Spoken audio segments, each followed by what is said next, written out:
ଖୋର୍ଦ୍ଧା जिला जंकिया थाना नालसिंह निकटस्थ खोलतोटा जंगल निकटरू गलित शव उद्धार।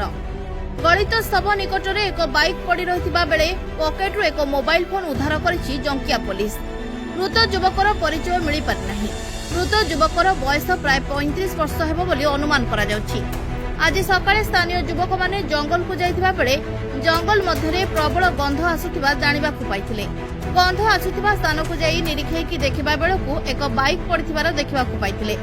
बाइक निकटरे एक शव पड़िथिबा देखिबा परे गाँ रे जणाइथिले।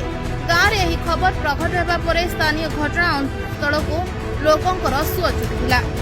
ए खबर जंकिया पुलिस पाइबा परे पुलिस घटनास्थल रे पहुंची शव जबत करबा सह मोबाइल फोन और बाइक जबत करी तदंत करुछि। तदंत परे प्रकृत कारण जना पड़िबो। तेबे एही घटना को लोके एक सुचिंतित हत्याकांड कहूथिबा जना पड़छि। ब्यूरो रिपोर्ट साई संपूर्ण न्यूज।